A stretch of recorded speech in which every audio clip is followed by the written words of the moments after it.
Olá, galerinha. Sejam todos bem-vindos. Hoje nós vamos inaugurar a nossa disciplina de Física, componente curricular de Física para o terceiro ano, tá bom? Vamos iniciar aí o estudo de eletricidade.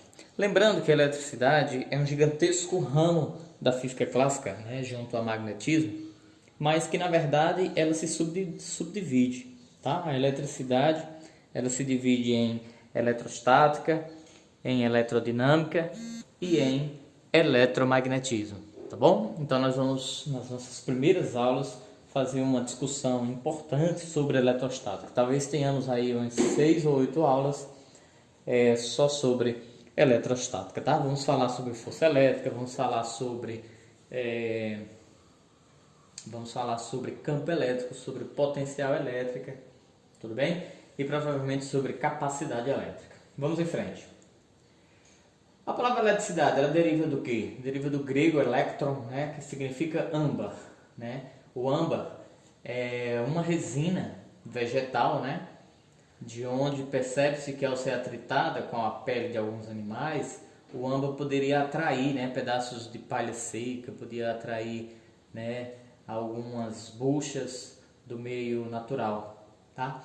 Então, há muito tempo atrás, os gregos percebiam a capacidade, né, de alguns materiais serem atraídos ou atrair outros. Daí a expressão electron, que vem do âmbar, tá bom? Vamos em frente para a gente começar a entender. Como que tudo isso começou, né? A gente precisa dar uma voltada um pouco na estrutura do átomo, tá? A gente precisa perceber que a eletricidade ela está intimamente ligada com a parte microscópica do átomo, tá? Vamos lembrar que toda matéria, até então, né, você estudante da educação básica, entende que é constituída por átomos. Os átomos, né, de certa forma, são compostos ainda por subpartículas, que são os prótons, os nêutrons e elétrons, como você vê ali ao lado, tá? O núcleo mais conciso, sua grande massa atômica contida no núcleo, né? E os elétrons orbitando ali em volta, tá bom?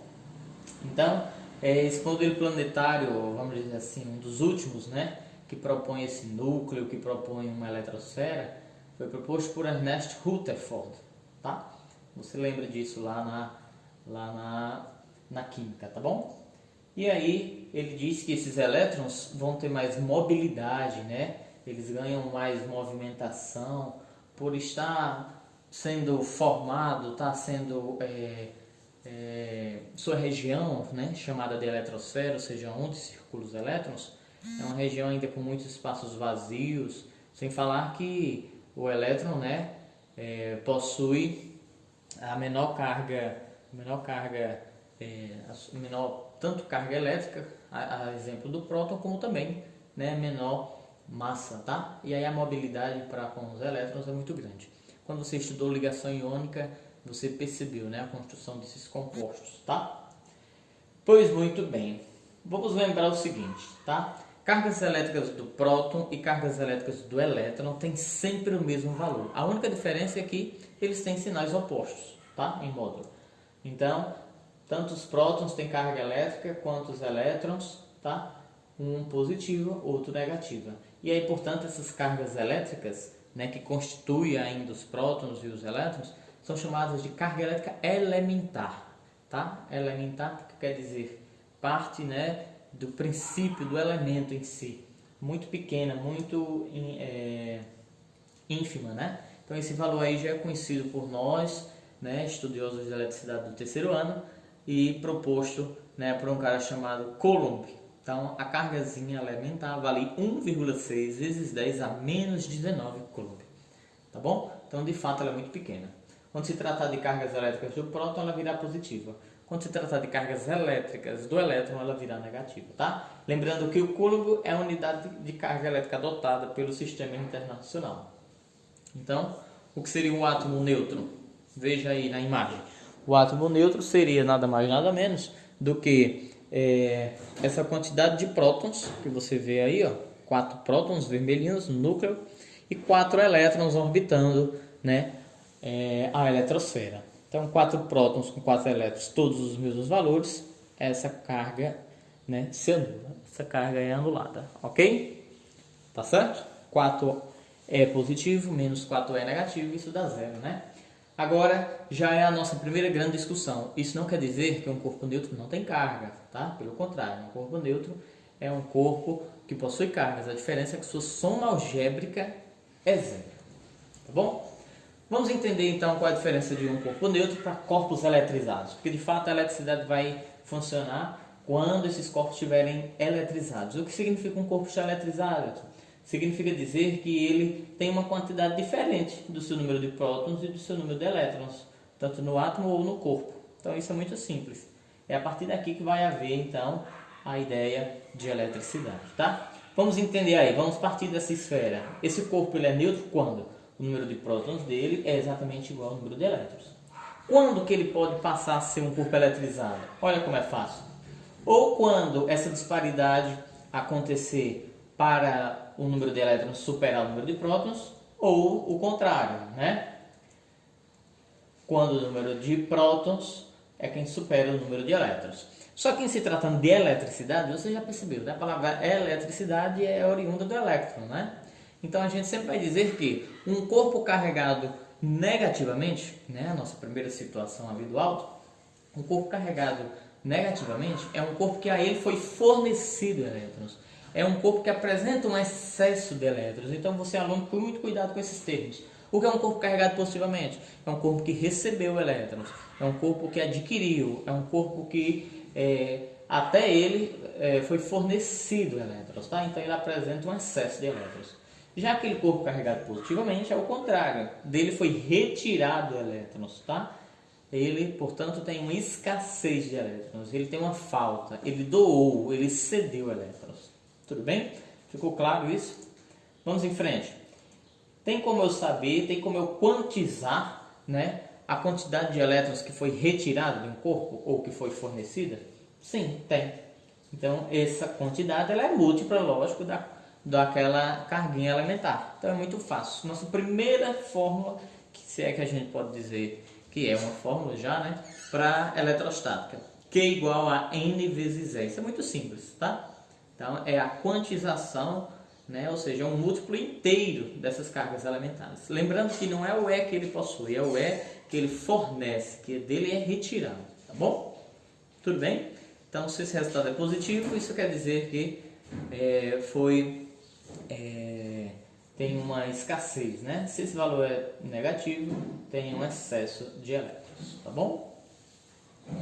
Lembrando que esse E sempre vai ser fornecido na tua questão. 1,6 vezes 10 a menos 19 coulomb. Tá bom? Então tá aí. A carga aqui será positiva se o corpo apresentar falta de elétrons. E será negativa se apresentar um excesso. Olha unidades importantes que a gente vai trabalhar aqui em eletricidade como um todo, tá? Milicoulomb é um submúltiplo do coulomb, tá? Seu símbolo é MC e o valor é a milésima parte do coulomb, lógico, 10 a menos 3. Microcoulomb é o Mi-C, né, o símbolo, tá? E o valor 10 a menos 6. Nanocoulomb, 10 a menos 9, NC é o símbolo, e picocoulomb, que são os valores mais usuais, PC, né, e o valor 10 a menos 2, tá? Grava isso aí. Vamos falar de alguns princípios da eletrostática. O mais famoso deles é o princípio da lei de Dufay, também conhecido por nós simplesmente como princípio da atração e repulsão. Por exemplo, cargas de mesmo sinal. Isso no dia a dia a gente já entende, já percebe, né? Quando a gente manipula, utiliza pilhas, cargas de mesmo sinal se atraem ou se repelem? Se repelem, hein? Cargas de sinais iguais se repelem e cargas de sinais contrários se atraem. Tá bom? Quem definiu esse estudo tá aí. O francês, né? François Charles Dufay. Tá? Muito simples, né? Vamos em frente. Vamos falar de um cara muito importante também para o mundo da eletrostática, Benjamin Franklin, né? Benjamin Franklin, sua história é muito curiosa, fala, né, da sua invenção do para-raios, quando ainda criança, jovem, né, contribuía, né, com as suas brincadeiras. A maioria das invenções, né, da humanidade aconteceu sem o homem, na verdade, querer. E aí, através de uma pipa, né, empinando uma pipa em um dia de tempestade, e com sua chave pendurada, sua chave de casa pendurada ao barbante, percebe que uma descarga elétrica, né, é conduzida até a sua mão em virtude da chave, né, ser uma condutora, tá? e daí ele faz a sua grande contribuição, que é a invenção do para-raios, tá? Muito importante entendermos o para-raio. Tem esse nome, mas na verdade poderia ser outro, porque ele não está ali para atrair o raio. Curioso, né? Ele está ali para ser só um facilitador da descarga elétrica. Porque a ideia é fazer com que o excesso de elétrons que vem lá da nuvem, né, chegue à Terra. Por que essa Terra? Porque a Terra é uma grande condutora e neutralizadora dessas cargas. Tá certo? Então a ideia do para-raio, sempre colocada em uma haste metálica muito alto, nos pontos mais altos dos edifícios, é pelo fato de que ele se aproximam ainda mais das nuvens, né? E aí a nuvem que vai passando ali em cima, ela tem a possibilidade, né? Opa, eu posso ir direto para a Terra, eu posso vir aqui pelo para-raios, né? Que é um meio facilitador, eu posso chegar mais rápido, né, ao chão. Ah, é óbvio, né? É óbvio que eu vou pelo para-raios, tá? E aí o para-raio, né, passa a ser esse nosso aliado. Olha que curiosidade, você sabia que quanto maior o centro urbano, maior a incidência de raios? Porque tem mais arranha-céus, né, que são edifícios muito altos, e aí quanto mais prédio, quanto mais torres, mais para-raios. Se tem mais para-raios, mais são os facilitadores para as descargas elétricas. Então, curioso, né? Por isso que o Brasil, né, e os seus grandes centros urbanos têm uma incidência muito grande de raios. A gente poderia tirar um dia só para falar de raio, tá? Você sabe como que é formado um raio? Existem 3 ou 4 maneiras diferentes de que um raio é formado, tá bom? Vamos discutindo aí para você entender. Então, tá aí, ó. O raio, ele cria uma zona de proteção, né? Na casa, no prédio no qual ele é colocado, né? Sendo esse facilitador, né? Tendo, né, um tempo mais rápido, né, de chegada à neutralização da descarga à Terra. Então, se a casa é muito baixa, talvez precisemos de 2 raios, aí 2 para-raios, ou de um para-raio com aquelas perninhas, né? Vou voltar o desenho das perninhas lá em cima para você ver, talvez mais aberta, tá bom? Se um prédio for muito alto, talvez as perninhas mais fechadas. Eu acho que aqui nós temos uma imagem para mostrar. Tá aí, exatamente o que eu falei, ó. Prédio que tem mais de 60 metros de altura, então o bico lá dos pregos, né, do para-raio precisa estar com angulação de 25, né, graus. Quanto mais baixo, angulação maior, tá bom? Mas isso não costuma cair muito em prova. Vamos para os próximos princípios. Princípio da conservação das cargas elétricas.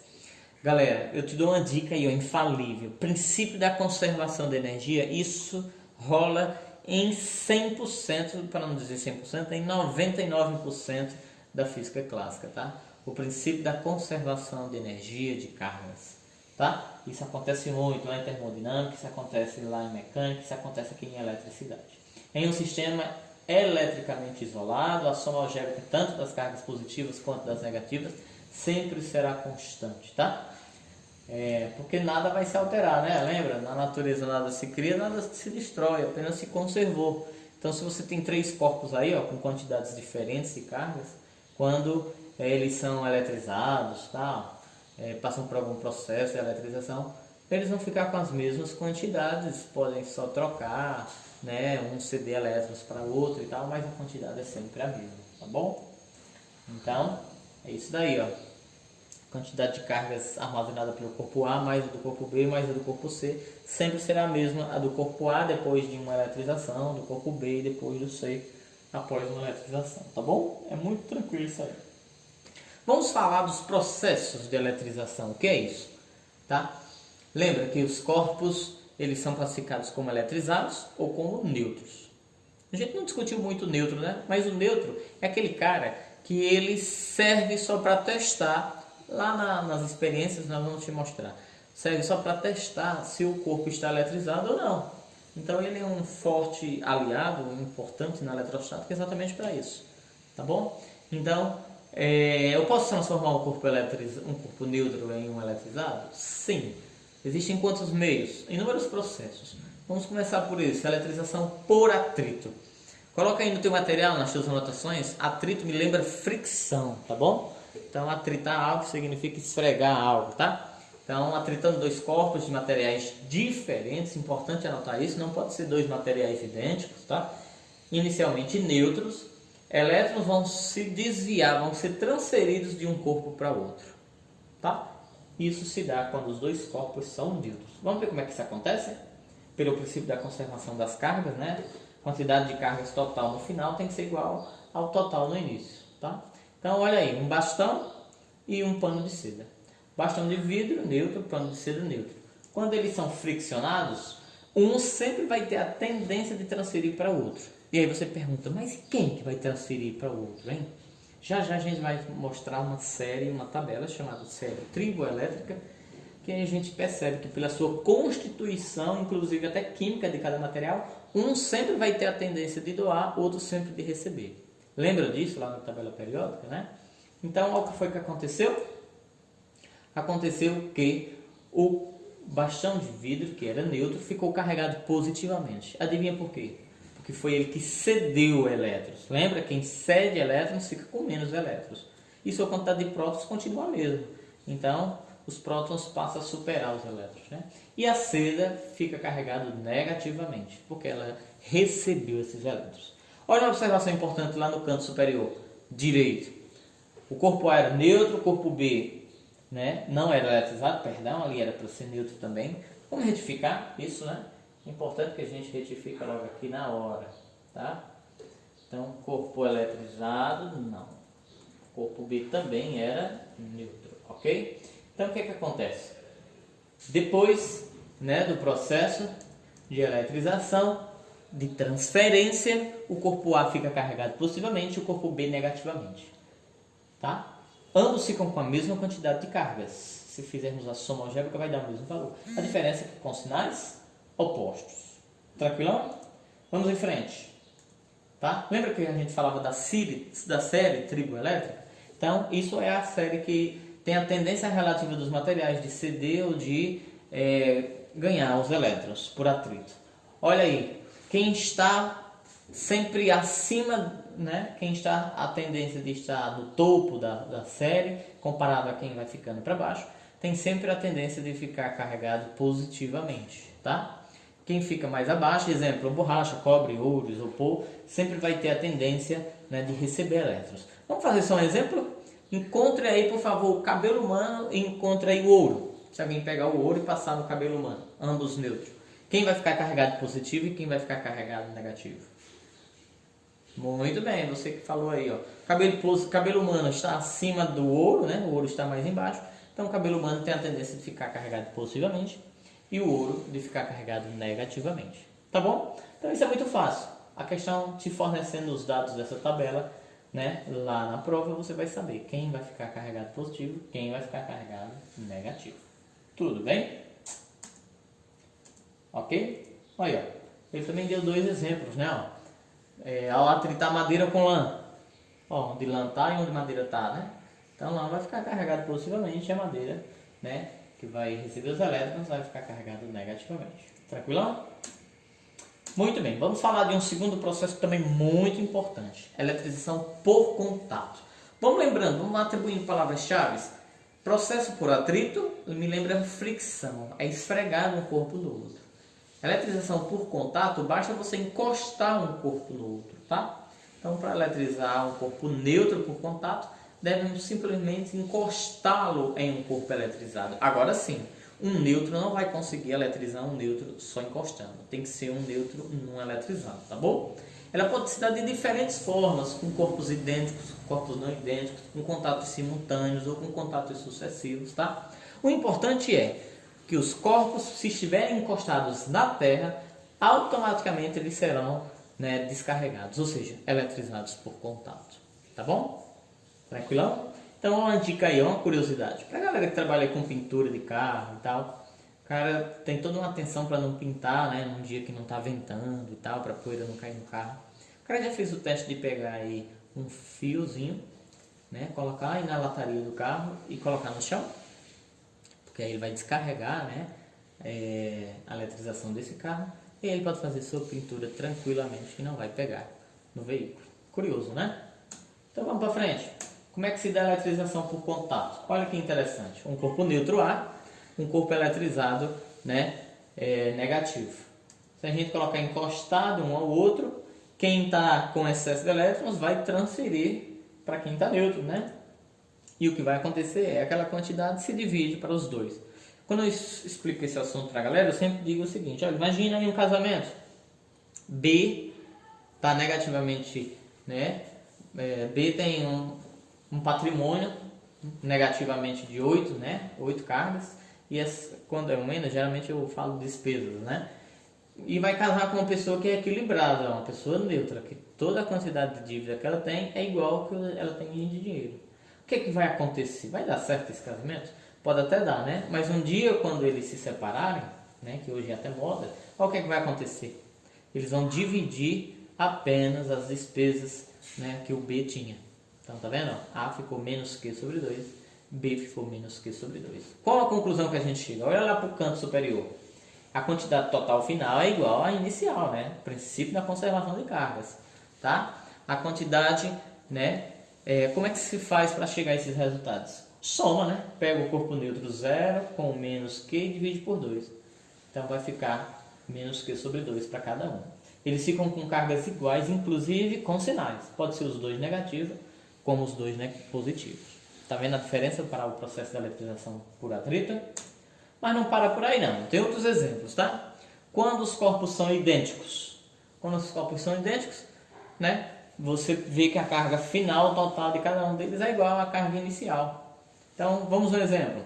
3 esferas, todas carregadas com 2 coulombs, são colocadas em contato sucessivo. O que é isso? A esfera A é colocada em B, depois a esfera A é colocada com C. Tá? Então, determine a carga final de qualquer uma delas. Ora, A é 2, B é 2, C é 2, não é isso? Então vamos colocar A com B. 2 mais 2, 4 dividido por 2 dá 2.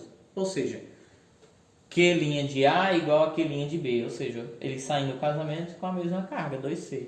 Vamos pegar qualquer um desses e vamos colocar em contato com C. Né? Vamos colocar o A com C. 2 mais 2, 4 por 2 dá 2. Percebe? Ó, A saiu do segundo casamento. Q, duas linhas A, igual a Q. Aqui não é duas linhas C, porque C não casou duas vezes, né? C só casou uma vez. Então vamos corrigir isso agora. Você já virou a imagem, tá? Mas tudo bem. Depois eu vou corrigir isso aí, de boa. Mas deu para você entender?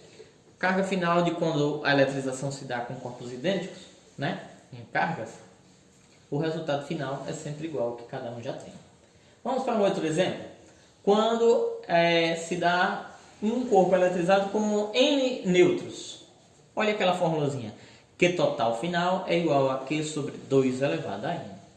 Tá? Para tu não ficar fazendo sempre essas continhas, tá? Eu passo para aquela forma que é mais fácil. Vamos de novo a um exemplo. 3 esferas QA de 8 coulombs e as demais neutras são colocadas em contato sucessivo. Ou seja, A com B, depois o resultado de A com C. Determine a carga final de cada uma delas. Então veja, vou pegar A com B. 8 mais 0 sobre 2 vai dar 4. Então, Q de A é igual a Q de B, cada um ficou com 4, não é isso? Agora eu vou pegar a A e colocar em contato com C. Agora está certo, tá vendo? Agora está certo. Tá? Então, 4 mais 0 sobre 2 vai dar 2. Ou seja, o A saiu do segundo casamento com 2 e o Q de C saiu com 2. Percebe?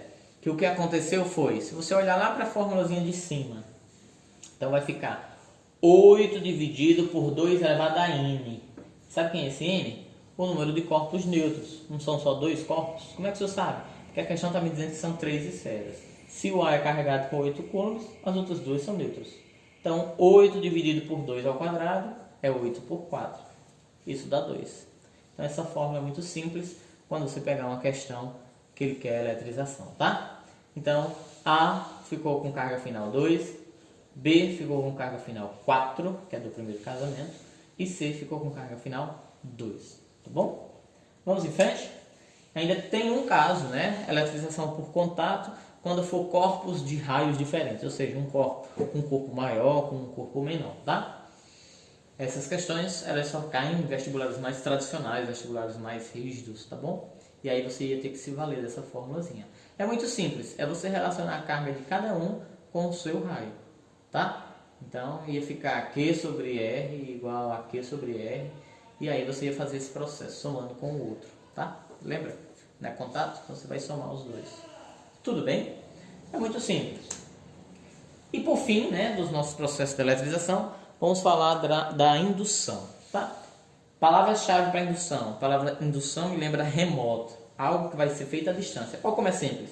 Atrito foi friccionado, contato foi só encostado e indução vai ser feita à distância. Tá bom? Olha que curioso. Consiste na separação das cargas elétricas entre um condutor que ocorre com a aproximação de um corpo eletrizado. Tá? O corpo que vai sofrer a indução é chamado do induzido e o corpo que é eletrizado ele é chamado do indutor da história. Preste atenção nessa animação. O induzido é esse corpo A neutro e o B é um cara negativamente eletrizado que vai chegar para tentar eletrizar o A. Tá? Quando ele se aproxima, o A se organiza. Como assim se organiza? Você vai ver que o A vai polarizar suas cargas. Polarizar significa o que, Edson? Colocar as cargas de um polo, de um lado, e as outras cargas no outro polo. Por que as positivas ficou do lado de B? Ora, porque B é negativo, atrai as cargas positivas. Lembra da atração e repulsão?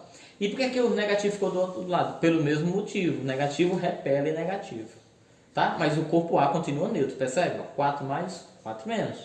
Vamos ver o que acontece. Tá? Observe que o corpo induzido continua neutro, né? Ele apenas sofreu uma indução eletrostática, ou seja, uma polarização. Para eletrizar o corpo neutro por indução, tem que seguir alguns passos. Veja quais são os passos. Então, de novo, primeiro, tem que aproximar um do outro. Aí o cara vai e se organiza. Quando o cara se organiza, né, nós vamos ligar o induzido à Terra, porque a Terra, lembra que a Terra, né, é um grande neutralizador de cargas. Então, o que acontece? Se eu colocar um fio terra aí, em A, você percebe que sumiu os elétrons? Porque o corpo B expulsou esses elétrons. Ora, tem um caminho, né? Para ir para a Terra. Então ele expulsou esses elétrons. Lembra? O fio terra serve para duas coisas.